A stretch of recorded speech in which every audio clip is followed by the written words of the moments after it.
So, as you know, if you've been watching my videos or reading my blog, I'm not a big fan of the new Willow TV show on Disney Plus.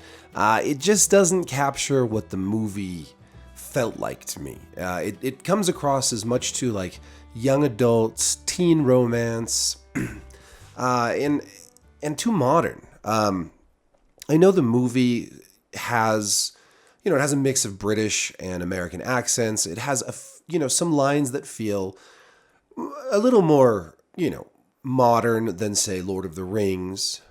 But overall, it still has that fantasy epic vibe, and the show exaggerates all that stuff so far that it just never really feels like the movie. Lines like Chauncey McSleazoid or Palace Ditz or Ugh, you're such a dad just don't have any place in in an immersive fantasy story.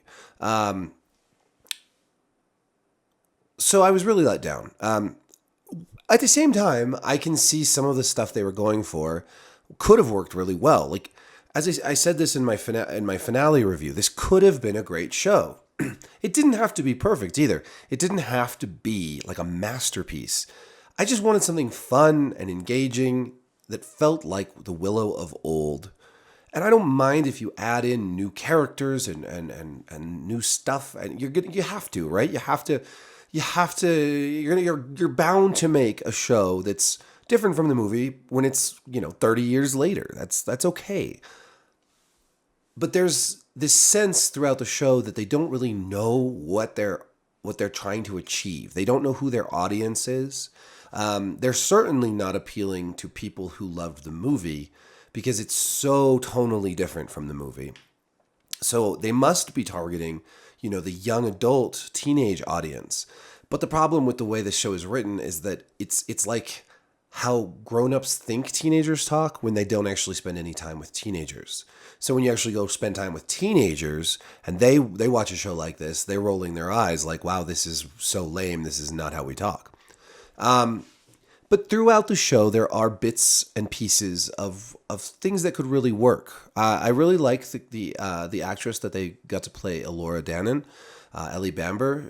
She's great.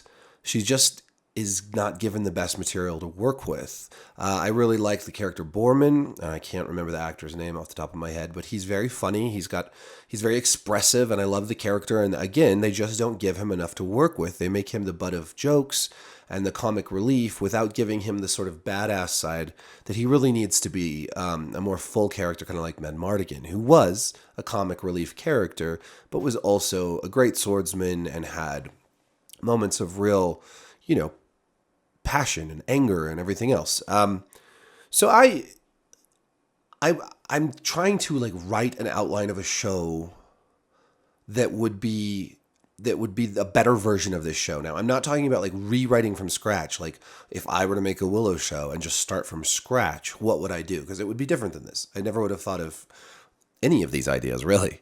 But taking the pieces that are here, the general premise, some of the characters, and giving the script the very badly needed overhaul that would have made this a better show. So I just wanted to start with some ideas for the beginning and talk about a few things that I think could have made this story better from the get-go. Now, I'm not going to go through the whole 8 episodes, at least not in this video, but just from the opening moments of the show, how would I start this off in a way that I think would be more true to the original movie, but also just a better story. So first things first is you have to cut down the cast. It's the problem with the cast is that you've got a majority of the characters are young adult, teen adjacent idiots, essentially. You have, right off the get-go, you have 3 young women. You have Jade, Kit, and Elora. She's not revealed to be Elora right away, but it's Elora. And you have 2 young men. You have Prince Eric and Prince Graydon. So essentially you've got 2 princes, a princess, and an empress, and then a young female knight. And then later, when the crone's introduced, she's introduced as another young woman. So you just have You have so many people that are basically the same age and that are similar, and it's too much. So what I would do is I would cut Jade. Now, Jade and Kit end up having a queer romance. And I'm sure that everyone who made this show that was very important to them. And I think a queer romance in a show like this is totally fine. But this one was just, whether it was queer or not, was superfluous to the story. Jade is a superfluous character that really just bogs down the more important relationship between Kit and Allura, which is the relationship that's really explored at the end of this season anyways. So cut Jade, and you still have Kit and Allura, okay? Now, Kit has a twin, or a sibling. Are they twins? I can't remember now. But her brother, Eric, named after General Eric, I would also cut him.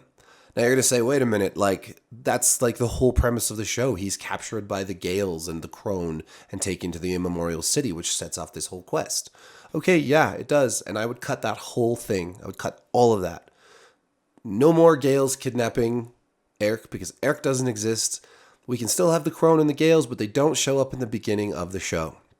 Eric is out, Jade is out. We're left with Kit, Allura, and Graydon, okay, of the young people.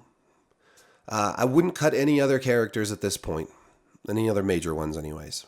Just getting rid of those two slims down the cast in a really big and important way and totally changes the trajectory of this story, right? So how do we open up? We open up 10 years before the events of the main show. It's the anniversary of the defeat of Bavmorda and the freeing of the people of Tirasleen. It's a big feast day, a big celebration.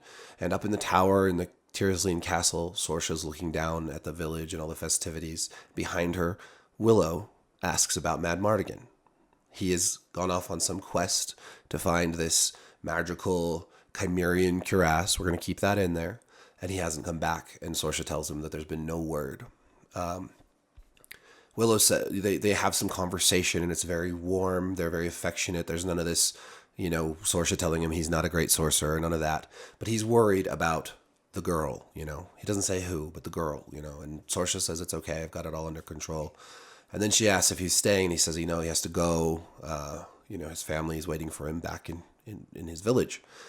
And so he leaves, and we go down to the festivities in the village. There's music playing, and two little girls are running through the streets, one dark-haired and one blonde. And they're running away from somebody. They're getting into some mischief. I don't know. This is just an outline. And they come to a scene where a Nelwyn magician is standing there, and he says, "Now's time for my disappearing pig trick." And he's about to do this trick when a woman in black robes comes out, and she cackles and she says, "You're no sorcerer." And we realize that these little girls have stumbled upon a play that's being put on, retelling the events of Willow for the people of Tirasleen. And they're watching, and as they're watching, one of the little girls looks across and sees Willow. And Willow's staring from across the way, across the circle at her, and they stare at each other. And he smiles and waves, and she smiles and waves back, and then Willow turns and walks away. And then the character in the play playing Mad Mardigan comes out, and when he comes out, the dark-haired girl gets a sad look on her face and says, "Come on, let's go." And they run off. And the camera pans up to the tower, and then it starts panning back down, and it says 10 years later, and we're back to the same day, the celebration of the defeat of Bavmorda. But 10 years later, and we see the girls, and they're now all grown up. Now these girls are Kit, the princess, and Allura. But Allura is like her lady in waiting. She's this orphan girl, but she's not a scullery maid or a kitchen maid. And she's not in love with a prince. She's just Kit's best friend. Like, they've been best friends for life. And she's been disguised. Her red hair's been changed. Her mark has been hidden. All that stuff stays the same. And it cuts back down to them. Now, they are not dressed in, pants and like armor and stuff. They're dressed in dresses, like princesses and ladies in waiting in a medieval time. Because if we want to establish that these are girls who have to shrug off the oppressive patriarchy in some way, you can't start them off having already done that. The problem with a lot of these shows, like Willow, is they want their female characters to be strong, but they don't give them any sort of challenges to overcome in that regard. Like Kit in the show, she's a lesbian. She doesn't want to marry the prince, and she has literally no friction for these things. She just doesn't have any goal or obstacles to overcome. She doesn't have to marry the prince, and it's okay that she's a lesbian. She's already basically this tomboy. Now, I think it's much more interesting if you have the feudal, medieval, setup from the outset. And, like in Game of Thrones, Arya and Sansa, they're very different. Sansa is fully embracing her role as like the future queen and as a woman in a man's world, whereas Arya is bristling at that. But it's not like she just gets what she wants without any struggle. The struggle is what makes it interesting. So we have that here. Doesn't mean that we have to change Kit from being a lesbian. We just don't have her like already set up with the love of her life, right? Maybe she's got a crush on Allura, maybe not. I haven't worked through that yet. But she's about to be married to Prince Graydon, who is arriving with his father and everyone from Galadorn on this very day. And at the end of this week of festivities, they're to be married. And Kit is not happy about it. So we'd have some discussion between her and not Allura, and we'd have some conflict between her and her mother, Sorsha. And I think Graydon would be more interesting if he's portrayed as a character who is aloof and a little bit rude and a little bit proud and has some real character flaws that make it very apparent to Kit that she does not want to get into this marriage and that she's going to run away. And that is going to be the impetus for this adventure. Kit doesn't want to get married, and she doesn't want to get married, especially because Madmartigan, her father, is not there. So she ends up running away, and she leaves a note for Not Allura, and when Not Allura finds it, she goes after her. Now, again, I haven't worked all this out perfectly, but somehow I think Graydon should be immediately attracted to Allura rather than Kit. I think that's a perfectly fine thing to have a little bit of that love triangle and all that stuff in there, but you just don't want to overdo it, right? That's the problem with the show. It's all just so overdone. But he somehow, has gone to like talk with her and sees her riding out of the castle, and he follows her. So we've got our characters separated right out of the get-go. Kit has a big head start. Graydon catches up with Allura, and they're together, and we have two separate journeys taking place, one looking for the other, Kit looking for Madmartigan. By the way, we wouldn't make Kit so obnoxious right off the bat. We would make her likable and relatable and give her, her own qualities that we would respect. Another thing I wanted to do, I was just I'm not sure about this, but I think when Willow leaves in that 10 years earlier segment, he goes down into the kitchens and he pulls out a bag and he dumps its contents out, and inside are 2 brownies, and they are the twin children of Rule. They established in the show that he has a daughter named Ganush. We would have that be one of them. She would not wear a printed band t-shirt. She would be in brownie attire, like in the movie. And her brother, Frangine Jr., named after Frangine from the movie. And Willow would have brought them to look after Allura, and they were to remain in secret and in hiding and keeping an eye on her. And so when she leaves to chase down Kit, the brownies find a way to sneak in with her, and we've got the brownies on the adventure. Because I do think that you need to make a new show about new characters, but I think you do also have to bring the nostalgia. There's only been one Willow movie, so bring some nostalgia. That's fine, as long as you've got a new story to go along with it. Now, we could still have the crone as the villain, but we don't know, we're not introduced to her or the monsters right away, but maybe we are introduced to some element of evil, right? Because when Sorsha discovers that Kit, Allura, and Graydon are all missing, she sends her knights after them. And maybe we figure out some way to establish that one of those knights is actually evil and he's been spying or something. He's listened in on some conversations, and down the road, he's going to find a way to corrupt the other knights through magic or whatever. Now, our 2 different groups, Kit by herself, and Allura with Graydon and the brownies would all go, they'd go on their own adventures for a while. Kit would end up at some village, and this is where she would meet Borman. Borman, maybe he's been arrested for something, and it's kind of similar to how we met Madmartigan, or maybe she gets caught up in this big bar fight or something. Again, this is an outline, and I haven't worked out the details. This is what you work out in a writer's room, right? But she encounters Borman, and they don't like each other very much. They have a hostile but funny relationship, kind of like Willow and Madmartigan. And she discovers that he was a companion of Madmartigan's on this quest. And so then she, reveals who she is, or maybe she doesn't reveal it right away. That's not important. I mean, we figured out those details. But they go off on their adventure to try to find Madmartigan. And so you can still follow that quest that Kit's on. But they're not also trying to rescue Eric from the immemorial city. They're on an adventure to find Madmartigan. And Allura is trying to find Kit.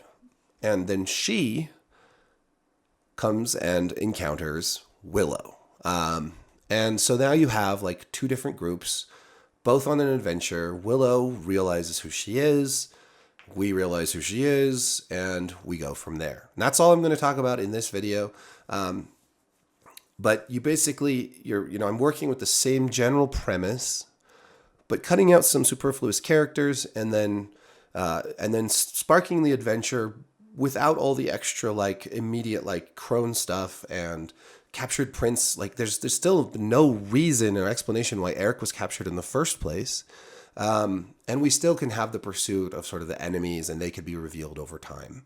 And from there, I would see our characters getting into various pickles, tight spots that they have to get out of, meeting interesting NPCs along the way, and eventually these groups coming back together and in some sort of dramatic fashion, right? And of course, along the way, things would go wrong, and characters would be captured or disabled in some way, right? Like in the movie, Madmartigan's captured, Willow's captured, the brownies come back and save them, stuff like that. And we would have, you could still have the fun sort of magic stuff with Allura and Willow. And yeah, that's pretty much where I would go with it. Any sort of lovey-dovey stuff would be very much more toned down. Graydon, I think, would be an interesting character to have an arc that goes from being like the spoiled only child prince who thinks he's the best of the best to becoming a sort of heroic figure towards the end. And yeah, I mean, that's where I'm at. That is just the leaping off point for what I think is a much more engaging and less CWE version of the show Willow. And you could spend more time establishing the relationships of the smaller cast of characters, including potentially some kind of love triangle with Kit being in love with Allura, but Allura falling for Graydon. And there's these epic tales do have romance and unrequited love and all those things. That's okay. But we would definitely not include dialogue with lines like Chauncey McSleazoid and Palace Ditz and all that rot. You could still have the Shattered Sea and the Immemorial City and cool locations, and how we get there, that's a story for another day. So let me know what you think. Obviously, my idea is better than the show, but maybe you've got some ideas too. So shout out in the comments, hit like, subscribe, ring that little notification bell, and thanks for watching. Peace.